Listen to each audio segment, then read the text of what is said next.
성경을 읽으며 하나님의 말씀 속에서 평안을 찾는 이 시간.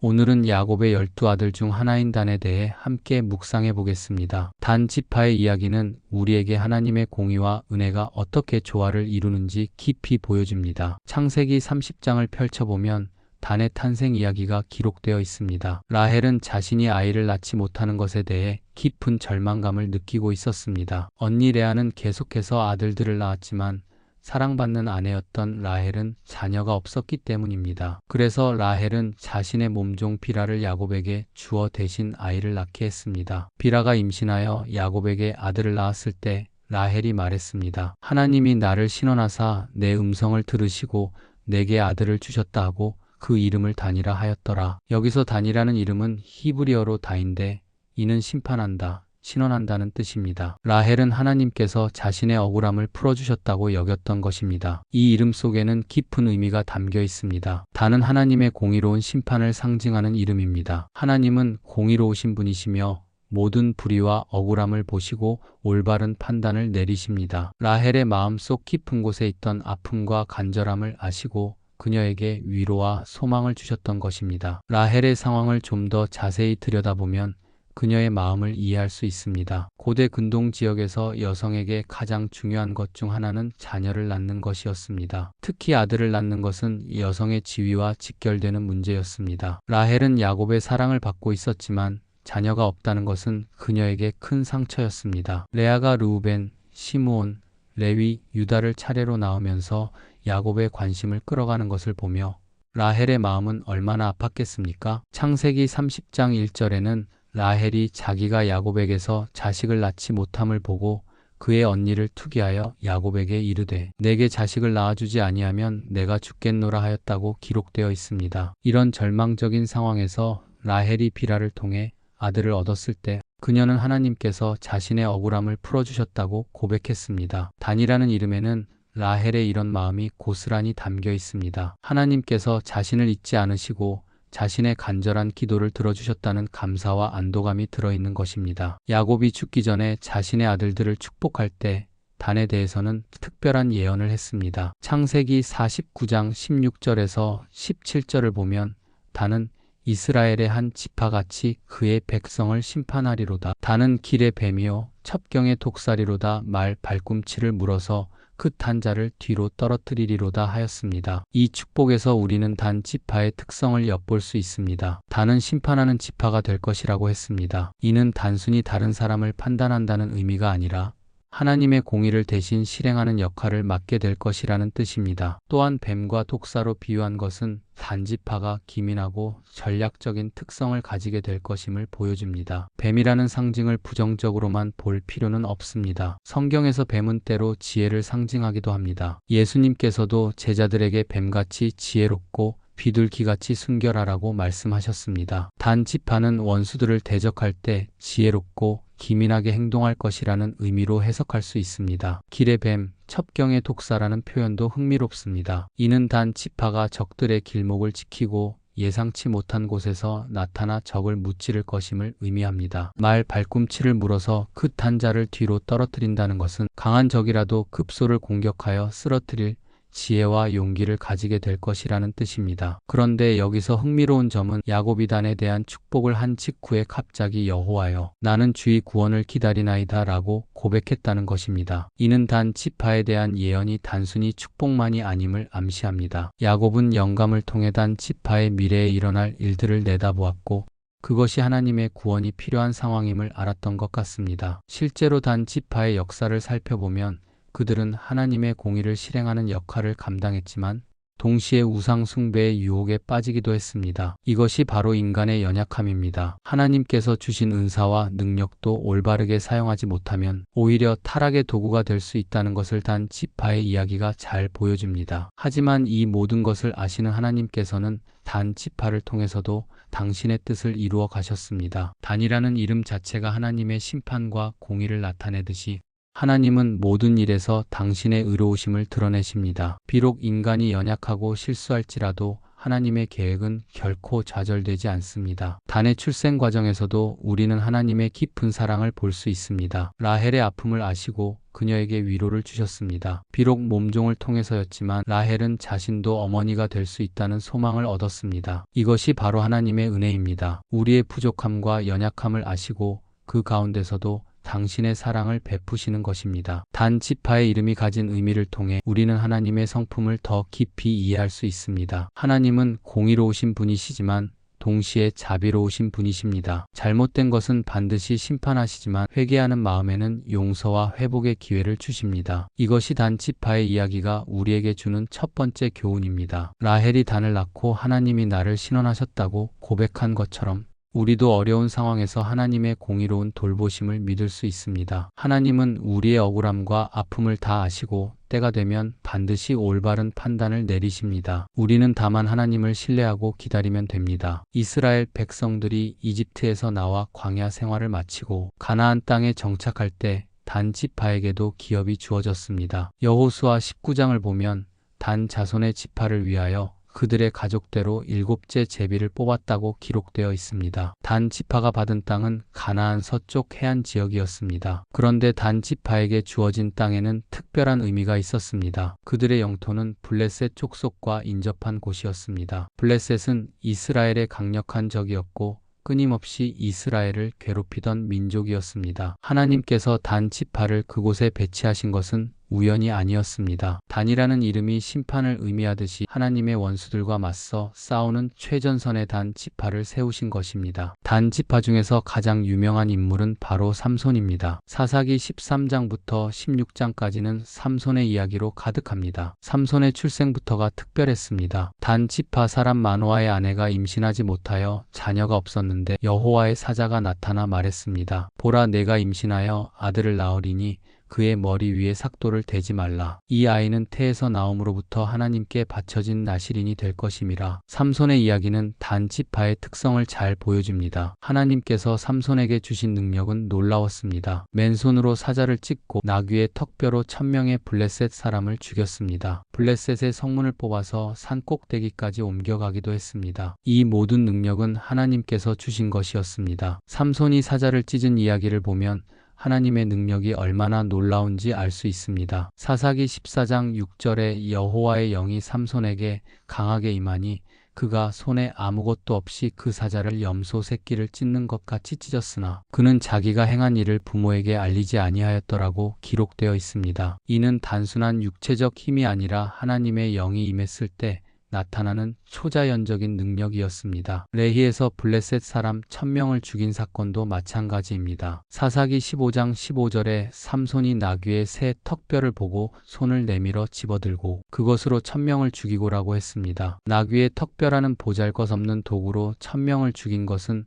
오직 하나님의 능력으로만 가능한 일이었습니다. 삼손이 그때 부른 노래가 인상적입니다. 나귀의 턱뼈로 한 무더기 두 무더기를 쌓았으며 나귀의 턱뼈로 1000명을 죽였도다 라고 외쳤습니다. 이는 자신의 힘을 자랑하는 것이 아니라 하나님께서 주신 능력을 인정하는 고백이었습니다. 삼손은 자신의 힘이 어디서 나오는지 분명히 알고 있었습니다. 가사 성의 성문을 뽑아 옮긴 사건도 놀랍습니다. 사사기 16장 3절에 삼손이 밤중에 일어나 가사 성문짝들과 두 설주와 빗장을 빼어 가지고 그것을 모두 어깨에 메고 헤브론 앞산 꼭대기로 가져갔더라고 기록되어 있습니다. 성문이라는 것은 적의 침입을 막는 가장 견고한 방어시설인데 이것을 혼자서 뽑아서 산 꼭대기까지 옮겨간 것입니다. 하지만 삼손의 이야기에서 우리는 인간의 연약함도 동시에 봅니다. 하나님께서 주신 능력이 있었음에도 불구하고 삼손은 여러 번 유혹에 넘어졌습니다. 특히 들릴라와의 관계에서 자신의 비밀을 말함으로써 결국 블레셋의 손에 붙잡히게 되었습니다. 들릴라가 삼손에게 계속해서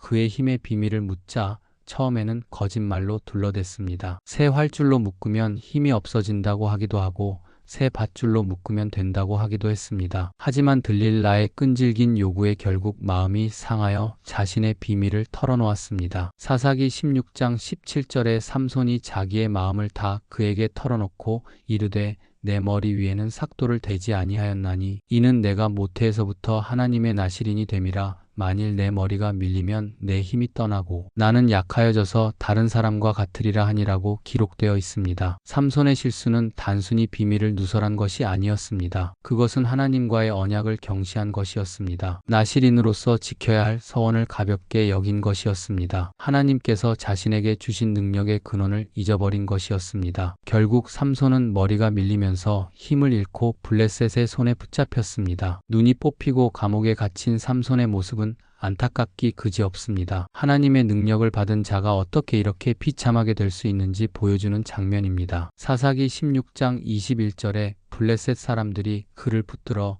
그의 눈을 빼고 가사로 끌고 내려가서 놋족쇄로 매고 그에게 옥에서 맷돌을 돌리게 하였더라고 기록되어 있습니다. 한때 1000명을 죽였던 그 강한 손이 이제는 맷돌을 돌리는 일에 사용되고 있었습니다. 하지만 하나님의 은혜는 여기서 끝나지 않았습니다. 사사기 16장 22절에 그의 머리털이 밀린 후에 다시 자라기 시작하였더라고 기록되어 있습니다. 이는 단순히 머리털이 자란다는 의미가 아니라 하나님과의 관계가 회복될 가능성을 보여주는 것이었습니다. 삼손이 블레셋의 신전에서 기둥을 무너뜨려 자신과 함께 수많은 블레셋 사람들을 죽인 것은 그의 마지막 순간에도 하나님께서 함께 하셨음을 보여줍니다. 사사기 16장 28절에 삼손이 여호와께 부르짖어 이르되 주 여호와여 구하옵나니 나를 생각하옵소서 하나님이여 구하옵나니 이번만 나에게 힘을 주사 블레셋 사람들에게 내 두 눈이 원수를 단번에 갚게 하옵소서 하고라고 기록되어 있습니다. 삼손의 마지막 기도는 단순한 복수가 아니었습니다. 그것은 하나님의 영광을 회복하려는 간절한 마음이었습니다. 블레셋 사람들이 자신들의 신 다곤을 자랑하며 이스라엘의 하나님을 조롱하는 것을 보고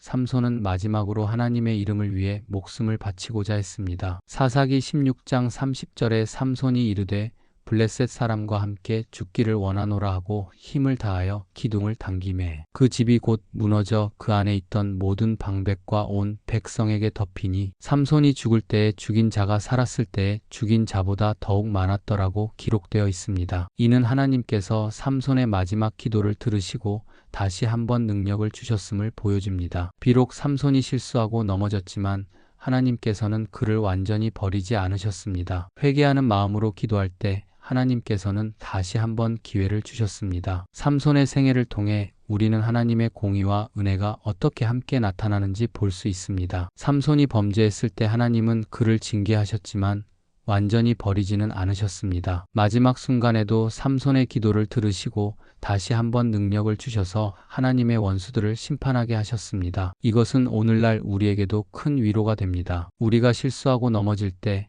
하나님께서는 우리를 완전히 포기하지 않으십니다. 진정으로 회개하고 하나님께 돌아올 때 하나님께서는 새로운 기회를 주시고 다시 사용하십니다. 단 지파의 또 다른 특징은 그들의 이주였습니다. 원래 서쪽 해안 지역에 정착했던 단 지파는 후에 북쪽으로 이주하게 됩니다. 사사기 18장에 보면 단 자손이 자기들의 거주할 기업을 구하였으니 이는 그들이 이스라엘 지파 중에서 이때까지 기업의 분깃을 얻지 못하였음이라고 되어 있습니다. 이것은 단 지파가 원래 받은 땅에서 완전히 정착하지 못했음을 의미합니다. 블레셋과의 계속된 전쟁과 압박 때문에 그들은 새로운 땅을 찾아야 했습니다. 하나님께서 주신 기업이 있었음에도 불구하고 그들은 그 땅을 완전히 차지하지 못했던 것입니다. 이는 믿음의 부족과도 관련이 있었습니다. 그래서 단 지파는 정탐꾼들을 보내어 북쪽 라이스 지역을 정탐하게 했습니다. 사사기 18장 2절에 단 자손이 소라와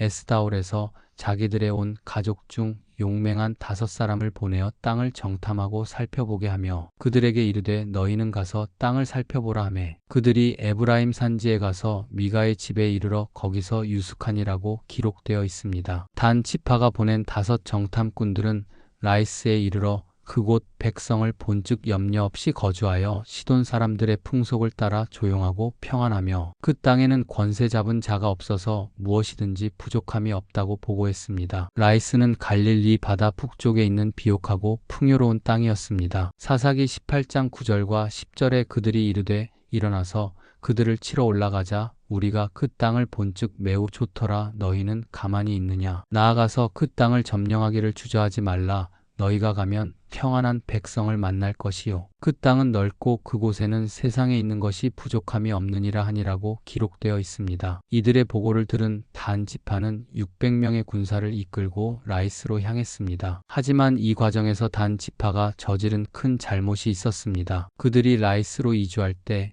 에브라임 산지에 있던 미가의 집에서 우상을 훔쳐간 것입니다. 미가라는 사람은 자신의 집에 신당을 만들고 우상들을 섬기고 있었습니다. 사사기 17장을 보면 미가가 어머니로부터 은 1100개를 받아 우상을 만들고 에봇과 드라빔도 만들어 자신의 아들 중 하나를 제사장으로 세웠다고 기록되어 있습니다. 후에는 베들레헴 유다에서 온 레위인을 제사장으로 고용하기도 했습니다. 단 지파의 정탐꾼들이 미가의 집을 지날 때 그곳에 있던 레위인 제사장을 알아보았습니다. 이 제사장은 모세의 손자 게르솜의 아들 요나단이었습니다. 모세의 후손이 우상을 섬기는 제사장이 된 것 자체가 이미 큰 문제였습니다. 단 지파 사람들이 다시 그곳을 지날 때 그들은 미가의 신상과 에봇과 드라빔을 모두 훔쳐갔습니다. 그리고 요나단에게 말했습니다. 사사기 18장 19절에 그들이 그에게 이르되 잠잠하라, 내 손을 입에 대라, 우리와 함께 가서 우리의 아버지와 제사장이 되라. 내가 한 사람의 집의 제사장이 되는 것과 이스라엘 한 지파의 제사장이 되는 것 중에서 어느 것이 낫겠느냐 하니라고 기록되어 있습니다. 사사기 18장 20절에 그 제사장이 마음에 기뻐하여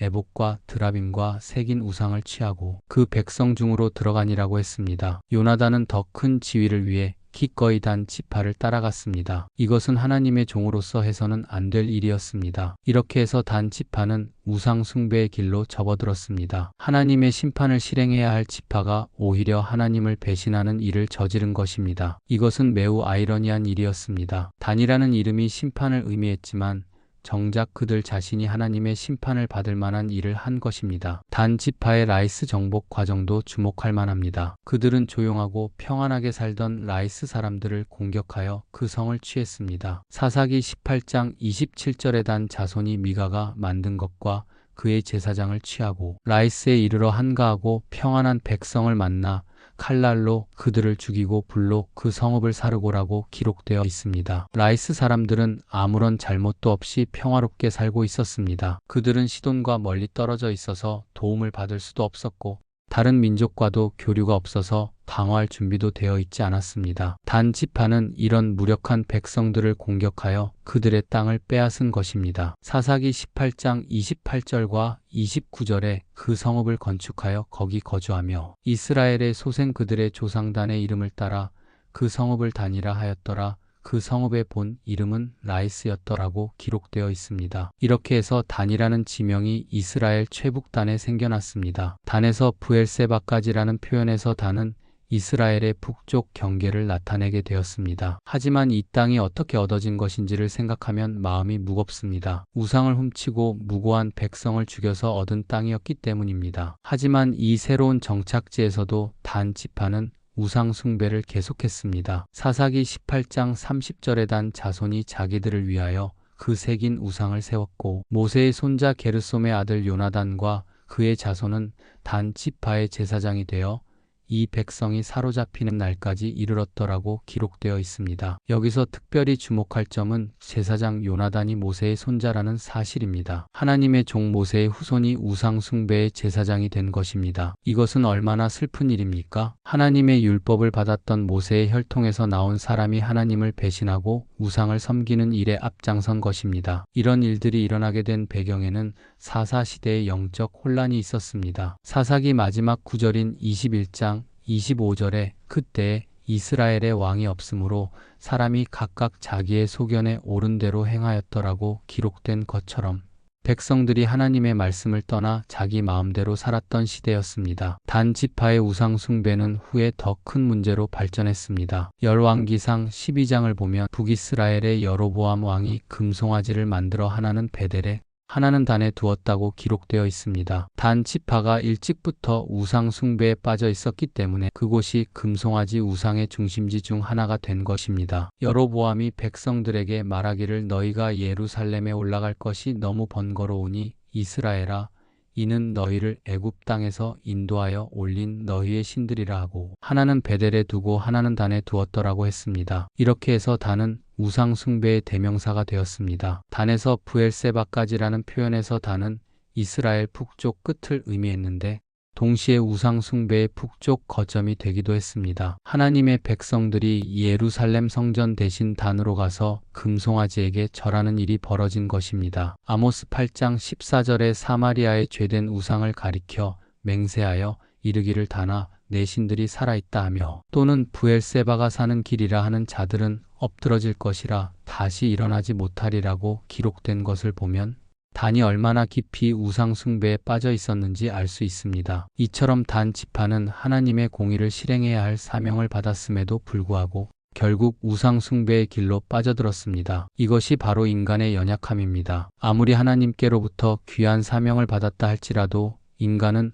언제든지 넘어질 수 있는 존재입니다. 그러나 하나님께서는 이 모든 것을 아시면서도 단 지파를 완전히 버리지 않으셨습니다. 비록 그들이 우상 숭배에 빠졌지만 여전히 이스라엘의 한 지파로 남아있게 하셨습니다. 이것이 바로 하나님의 인내하심이요 오래 참으심입니다. 단 지파의 이야기에서 우리가 놓치기 쉬운 부분이 있습니다. 바로 솔로몬 성전 건축 과정에서 단 지파가 감당한 역할입니다. 열왕기상 7장을 보면 솔로몬이 성전을 건축할 때 두로에서 히람이라는 뛰어난 기술자를 불러왔다고 기록되어 있습니다. 히람에 대한 설명을 자세히 보면 매우 흥미로운 사실을 발견할 수 있습니다. 열왕기상 7장 14절에 그는 납달리 지파 과부의 아들이요 그의 아버지는 두로 사람이니 노스의 기술자라고 되어 있습니다. 그런데 역대하 2장 14절에서는 그의 어머니는 단 지파 중에 한 여자라고 기록되어 있습니다. 이 차이점을 어떻게 이해해야 할까요? 성경학자들은 히람의 어머니가 원래 단 지파 출신이었다가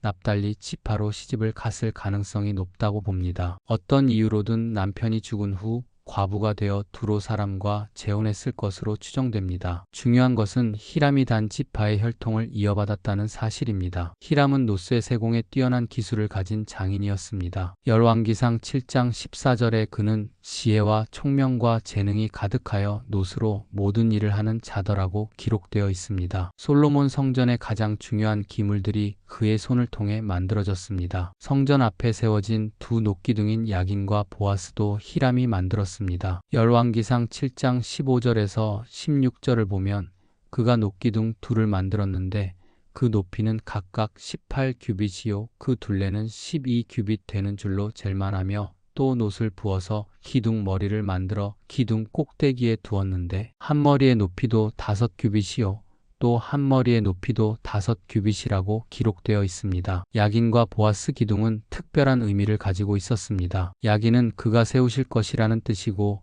보아스는 그에게 능력이 있다는 뜻입니다. 이 기둥들은 하나님의 능력과 신실하심을 상징했습니다. 단 지파의 후손인 히람이 이런 의미 깊은 기둥들을 만들었다는 것은 우연이 아니었습니다. 놋바다는 성전에서 제사장들이 손과 발을 씻는 데 사용되는 중요한 기구였습니다. 히람이 만든 이 놋바다는 지름이 10규빗이고 높이가 5규빗인 거대한 것이었습니다. 그 둘레는 30규빗이었고 그 가장자리 아래에는 방 모양이 둘려 있었습니다. 열왕기상 7장 25절에 그 바다를 소 12이 바쳤는데 셋은 북쪽을 향하였고 셋은 서쪽을 향하였고 셋은 남쪽을 향하였고 셋은 동쪽을 향하였으며 바다를 그 위에 놓았고 소의 뒤는 다 안쪽을 향하였더라고 기록되어 있습니다. 이 놋바다를 바치고 있던 12소는 이스라엘의 12지파를 상징했습니다. 히람이 만든 물두멍들도 매우 정교했습니다. 각각의 물두멍은 40밭을 담을 수 있었고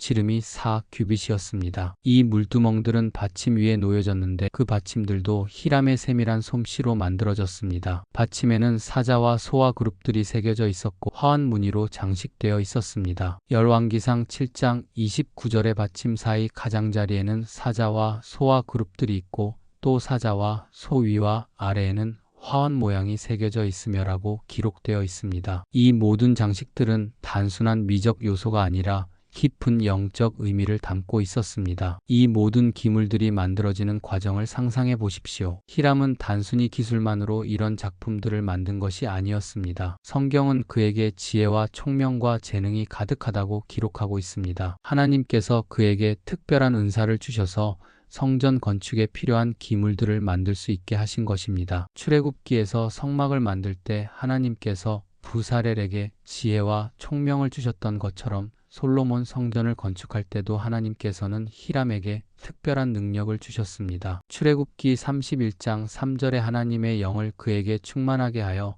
지혜와 총명과 지식과 온갖 기술로라고 하신 것처럼 히람도 하나님의 영감을 받아 일했던 것입니다. 히람의 작업은 단순한 공예가 아니라 하나님께 드리는 예배였습니다. 그의 손길을 통해 만들어진 모든 기물들은 하나님의 영광을 드러내는 도구가 되었습니다. 사람들이 성전에 와서 이 기물들을 볼 때마다 하나님의 위대하심과 아름다우심을 느낄 수 있었습니다. 여기서 우리는 하나님의 놀라운 섭리를 봅니다. 단 지파가 우상 숭배에 빠져 하나님을 떠났지만 하나님께서는 그 지파의 후손을 통해 오히려 당신의 성전을 아름답게 장식하게 하셨습니다. 이것은 하나님의 은혜가 얼마나 크신지를 보여주는 증거입니다. 히람이 사용한 노쇠라는 재료도 의미가 깊습니다. 성경에서 노쇠는 심판을 상징하는 경우가 많습니다. 광야에서 이스라엘 백성들이 뱀에 물렸을 때 모세가 만든 놋뱀, 제단을 싸는 놋 등이 그 예입니다. 단이라는 이름이 심판을 의미하듯이 단 지파의 후손이 노쇠로 성전 기물을 만든 것은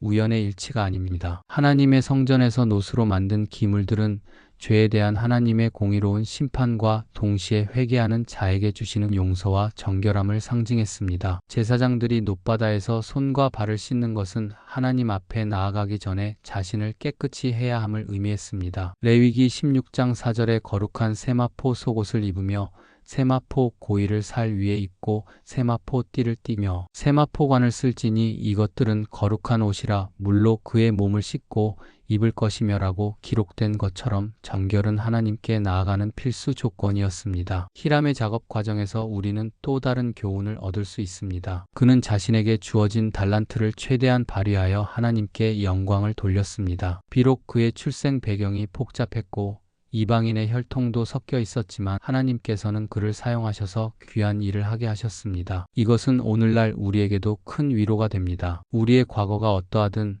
우리의 출신이 어떠하든 하나님께서는 우리를 사용하실 수 있습니다. 중요한 것은 우리가 하나님께 우리 자신을 드리는 것입니다. 하나님께서는 우리의 부족함과 연약함까지도 사용하셔서 당신의 영광을 드러내십니다. 히람이 만든 성전 기물들은 수백 년 동안 하나님의 성전에서 사용되었습니다. 이스라엘 백성들이 성전에 와서 예배할 때마다 그 기물들을 보았고 그것들을 통해 하나님의 임재를 경험했습니다. 단 지파의 후손이 만든 이 기물들이 얼마나 많은 사람들의 마음을 하나님께로 이끌었는지 모릅니다. 성전 건축이 완료된 후 솔로몬이 하나님께 드린 봉헌 기도를 보면 하나님의 영광이 성전에 가득했다고 기록되어 있습니다. 열왕기상 8장 10절과 11절에 제사장이 성소에서 나올 때에 구름이 여호와의 전에 가득하며 제사장들이 그 구름으로 말미암아 능히 서서 섬기지 못하였으니 이는 여호와의 영광이 여호와의 전에 가득함이었더라고 기록되어 있습니다. 그 영광스러운 순간에 히람이 만든 기물들도 함께 있었습니다. 단 지파의 우상 숭배에도 불구하고 하나님께서는 그들의 후손을 통해 당신의 집을 아름답게 장식하게 하셨습니다. 이처럼 하나님의 일하심은 참으로 신비롭습니다. 인간의 실패와 죄에도 불구하고 하나님께서는 여전히 당신의 계획을 이루어 가십니다. 단 지파의 이야기에서 가장 충격적인 부분은 요한계시록에서 일어납니다. 요한계시록 7장에서 하나님의 인을 받을 14만 4천 명을 기록할 때 놀랍게도 단 지파의 이름이 빠져 있습니다. 이스라엘의 12지파가 각각 12,000명씩 인을 받는다고 했는데 단 지파만 제외되어 있는 것입니다. 요한계시록 7장 4절부터 8절까지를 보면 유다 지파에서 인을 받은 자가 12,000이요 루벤 지파에서 12,000이요 갓 지파에서 12,000이요 아셀 지파에서 12,000이요 납달리 지파에서 12,000이요 므낫세 지파에서 12,000이요 시므온 지파에서 12,000이요 레위 지파에서 12,000이요 이사갈 지파에서 12,000이요 스불론 지파에서 12,000이요 요셉 지파에서 12,000이요 베냐민 지파에서 인을 받은 자가 12,000이라고 기록되어 있습니다. 여기서 우리가 주목해야 할 점은 단 지파 대신에 므낫세 지파가 들어가 있다는 사실입니다. 원래 야곱의 12아들 중에는 므낫세가 없었습니다. 므낫세는 요셉의 아들이었습니다. 그런데 요한계시록에서는 요셉과 므낫세가 모두 기록되어 있고 단과 에브라임이 빠져 있습니다. 이것은 우연이 아닙니다. 단 지파와 에브라임 지파는 모두 우상 숭배의 중심지가 되었기 때문입니다. 특히 단 지파는 앞서 살펴본 것처럼 일찍부터 우상 숭배에 빠졌고, 에브라임 지파도 북이스라엘 왕국의 중심지로서 금송아지 우상 숭배의 중심이 되었습니다. 열왕기상 12장을 보면 여로보암이 북이스라엘의 왕이 된 후에 금송아지를 만들어 하나는 베델에 하나는 단에 두었다고 기록되어 있습니다. 단 지파의 땅이 우상 숭배의 중심지 중 하나가 된 것입니다. 여로보암이 백성에게 말하기를 너희가 예루살렘에 올라갈 것이 너무 번거로우니 이스라엘아 이는 너희를 애굽 땅에서 인도하여 올린 너희의 신들이라 하고 하나는 베델에 두고 하나는 단에 두었더라고 했습니다. 이렇게 해서 단은 우상 숭배의 대명사가 되었습니다. 단에서 브엘세바까지라는 표현에서 단은 이스라엘 북쪽 끝을 의미했는데 동시에 우상 숭배의 북쪽 거점이 되기도 했습니다. 하나님의 백성들이 예루살렘 성전 대신 단으로 가서 금송아지에게 절하는 일이 벌어진 것입니다. 선지자들도 단의 우상 숭배에 대해 강하게 경고했습니다. 아모스 8장 14절에 사마리아의 죄된 우상을 가리켜 맹세하여 이르기를 단아 내 신들이 살아있다 하며 또는 브엘세바가 사는 길이라 하는 자들은 엎드러질 것이라 다시 일어나지 못하리라고 했습니다. 단의 우상들을 가리켜 맹세하는 것이 얼마나 큰 죄인지를 보여주는 말씀입니다. 호세아 선지자도 단의 죄를 지적했습니다. 호세아 4장 15절에 이스라엘아 너는 음행을 하여도 유다는 죄를 범하지 말아라. 길갈로 가지 말며 바다웬으로 올라가지 말며 여호와께서 살아계신다 하여 맹세하지 말라고 하면서 우상 숭배의 중심지들을 언급했습니다. 단도 이런 죄악의 중심지 중 하나였습니다. 이런 역사를 볼 때 요한계시록에서 단 지파의 이름이 제외된 것은 하나님의 공의로운 심판으로 이해할 수 있습니다. 단이라는 이름 자체가 심판을 의미했는데 결국 그들 자신이 하나님의 심판을 받게 된 것입니다. 하나님의 공의를 실행해야 할 지파가 오히려 하나님을 대적하는 일에 앞장섰기 때문입니다. 요한계시록에서 14만 4천 명은 하나님의 인을 받은 자들을 의미합니다. 이는 마지막 때에 하나님께서 특별히 보호하시고 사용하실 사람들을 가리킵니다. 요한계시록 7장 3절에 우리가 우리 하나님의 종들의 이마에 인치기까지 땅이나 바다나 나무를 해하지 말라 하더라고 기록되어 있습니다. 하나님의 인을 받는다는 것은 하나님의 소유가 되고 하나님의 보호를 받는다는 의미입니다. 에베소서 1장 13절에 그 안에서 너희도 진리의 말씀 곧 너희의 구원의 복음을 듣고 그 안에서 또한 믿어 약속의 성령으로 인치심을 받았으니라고 기록된 것처럼 인침은 구원의 표징이기도 합니다. 그런데 이런 영광스러운 명단에서 단 지파만 빠진 것입니다. 이것은 얼마나 슬픈 일입니까? 하나님의 백성으로 선택받았던 지파가 결국 하나님께 버림받게 된 것입니다. 이는 우상 숭배가 얼마나 심각한 죄인지를 보여주는 사건입니다. 하지만 여기서 우리가 절망할 필요는 없습니다. 단 지파의 이름이 사라진 자리에 므낫세 지파가 들어간 것에 주목해야 합니다. 므낫세는 요셉의 아들로서 야곱이 임종할 때 요셉의 두 아들 에브라임과 므낫세를 자신의 아들로 삼겠다고 했던 그 므낫세입니다. 창세기 48장 5절에 내가 애굽으로 오기 전에 애굽 땅에서 내게 낳은 에브라임과 므낫세는 내 것이라 르우벤과 시므온처럼 내 것이 되리라고 야곱이 말했습니다. 이렇게 해서 므낫세도 이스라엘의 한 지파가 되었습니다. 그런데 므낫세라는 이름의 의미를 보면 더욱 놀라운 하나님의 은혜를 발견할 수 있습니다. 므낫세는 잊게 하다는 뜻입니다. 요셉이 그의 이름을 므낫세라고 한 이유는 창세기 41장 51절에 기록되어 있습니다. 하나님이 나로 내 모든 고난과 내 아버지의 온 집일을 잊어버리게 하셨다 하여 그 이름을 므낫세라 하였고, 므낫세라는 이름에는 하나님께서 과거의 아픔과 고통을 잊게 해주신다는 의미가 담겨 있습니다. 요셉이 형들에게 팔려가서 겪었던 모든 고난, 애굽에서 종살이하며 감옥살이까지 했던 모든 아픔을 하나님께서 잊게 해주셨다는 것입니다. 요셉의 고백을 보면 그는 과거의 아픔을 완전히 극복했습니다. 창세기 45장 5절에 당신들이 나를 이곳에 팔았다고 해서 근심하지 마소서, 노하지 마소서, 하나님이 생명을 구원하시려고 나를 당신들보다 먼저 보내셨나이다라고 말했습니다. 이는 하나님의 은혜로 과거를 잊고 새로운 관점으로 모든 것을 바라보게 된 것입니다. 단 지파 대신 므낫세 지파가 들어간 것은 바로 이런 의미입니다. 하나님께서는 단 지파의 죄와 배신을 심판하셨지만 동시에 그것을 완전히 지워버리고 새로운 기회를 주시는 은혜를 보여주신 것입니다. 므낫세라는 이름이 상징하듯이 하나님께서는 과거의 실패를 잊게 하시고 새로운 소망을 주십니다. 이것은 구약 시대에만 국한된 이야기가 아닙니다. 신약 시대의 예수 그리스도를 통해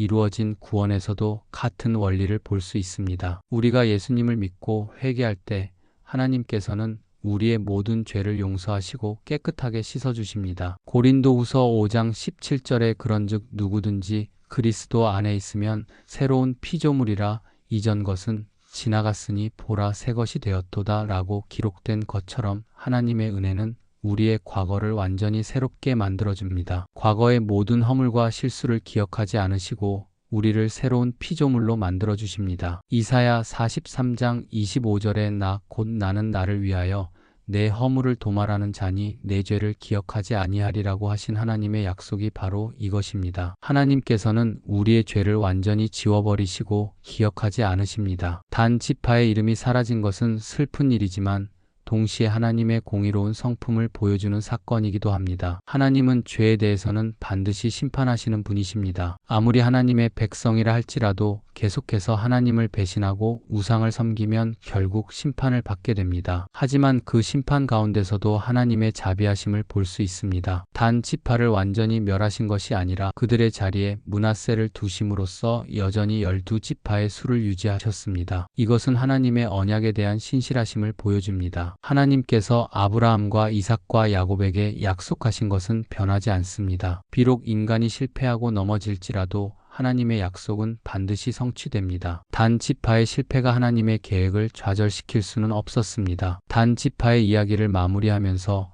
우리는 이 모든 사건들이 오늘날 우리에게 주는 깊은 교훈들을 생각해 보아야 합니다. 단 지파의 역사는 단순히 과거의 한 지파에 대한 기록이 아니라 우리 모두의 모습을 비춰주는 거울과 같습니다. 먼저 우리는 단 지파를 통해 인간의 연약함을 봅니다. 하나님께서 특별한 사명을 주시고 놀라운 능력을 베푸셨음에도 불구하고 그들은 결국 유혹에 넘어갔습니다. 심판이라는 이름을 가지고 태어난 지파가 오히려 하나님의 심판을 받게 된 아이러니를 우리는 목격했습니다. 이것은 우리에게 겸손함을 가르쳐 줍니다. 아무리 하나님께로부터 은사를 받고 귀한 사명을 맡았다 할지라도 우리는 언제든지 넘어질 수 있는 연약한 존재입니다. 고린도전서 10장 12절에 그런즉 선줄로 생각하는 자는 넘어질까 조심하라고 하신 말씀을 기억해야 합니다. 삼손의 경우를 보면 그는 하나님의 놀라운 능력을 받았지만 그 능력에 도취되어 자만하게 되었습니다. 자신의 힘의 근원이 하나님이라는 것을 알면서도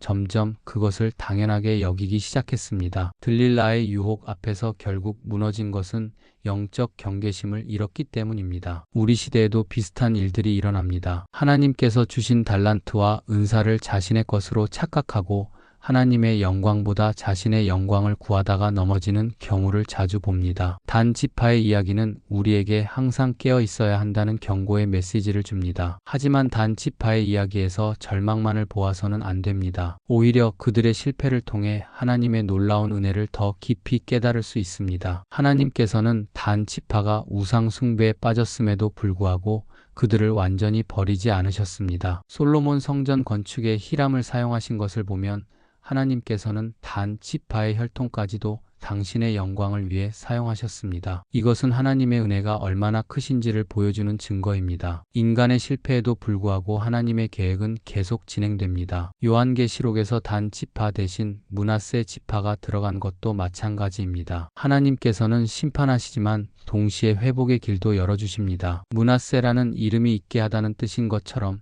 하나님께서는 우리의 과거를 완전히 지워주시고 새로운 시작을 허락하십니다. 이것은 우리에게 큰 소망을 줍니다. 우리가 실수하고 넘어졌다고 해서 하나님께서 우리를 영원히 버리시는 것은 아닙니다. 진정으로 회개하고 하나님께 돌아오면 하나님께서는 우리를 다시 받아주시고 새로운 기회를 주십니다. 다윗이 밧세바와 간음하고 우리아를 죽인 후에도 하나님께서 그를 용서하시고 계속 사용하신 것처럼 하나님의 은혜는 우리의 죄보다 더 큽니다. 시편 103편 12절에 동이 서에서 먼 것 같이 우리의 죄과를 우리에게서 멀리 옮기셨으며라고 하신 말씀이 바로 이것입니다. 단 지파의 이야기는 또한 하나님의 공의로우심을 보여줍니다. 하나님은 사랑이 많으신 분이지만 동시에 공의로우신 분이십니다. 죄에 대해서는 반드시 심판하십니다. 이것은 하나님의 거룩하심과 의로우심을 나타내는 것입니다. 단 지파가 요한계시록에서 제외된 것은 우상 숭배라는 죄에 대한 하나님의 엄중한 심판이었습니다. 이것은 우리에게 죄의 심각성을 깨닫게 해줍니다. 특히 우상 숭배는 하나님께서 가장 미워하시는 죄 중 하나입니다. 오늘날 우리는 나무나 돌로 만든 우상을 섬기지는 않지만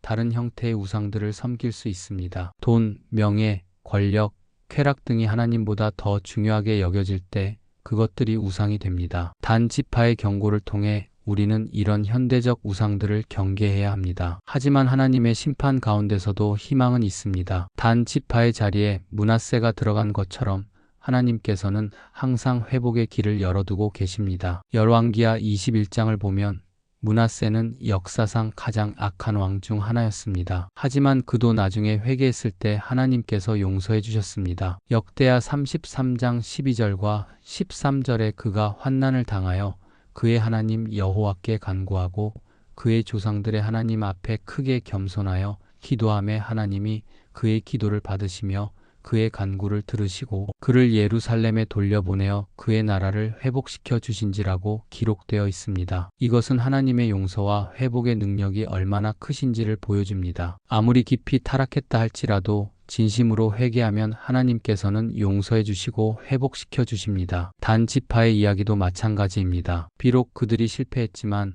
하나님의 사랑은 여전히 그들을 향해 있었습니다. 우리가 단 지파의 이야기에서 배워야 할 또 다른 교훈은 하나님의 언약에 대한 신실하심입니다. 하나님께서는 아브라함과 이삭과 야곱에게 약속하신 것을 결코 잊지 않으십니다. 비록 후손들이 실패할지라도 하나님의 약속은 변하지 않습니다. 이것은 우리에게 큰 위로가 됩니다. 우리의 신앙이 흔들리고 우리가 실수할지라도 하나님의 사랑과 약속은 변하지 않습니다. 로마서 8장 38절과 39절에 내가 확신하노니 사망이나 생명이나 천사들이나 권세자들이나 현재일이나 장래일이나 능력이나 높음이나 깊음이나 다른 어떤 피조물이라도 우리를 우리 주 그리스도 예수 안에 있는 하나님의 사랑에서 끊을 수 없으리라고 하신 말씀이 바로 이것입니다. 단 지파의 이야기는 또한 우리에게 주어진 사명의 소중함을 일깨워줍니다. 단이라는 이름에 담긴 심판과 공의의 의미처럼 우리 각자에게도 하나님께서 특별한 목적과 사명을 주셨습니다. 우리는 이 사명을 소중히 여기고 끝까지 충성해야 합니다. 베드로전서 4장 10절에 각각 은사를 받은 대로 하나님의 여러 가지 은혜의 선한 청직이 같이 서로 봉사하라고 하신 말씀처럼 우리는 하나님께서 주신 은사와 사명을 올바르게 사용해야 합니다. 단 지파가 실패한 것은 그들이 받은 사명을 제대로 감당하지 못했기 때문입니다.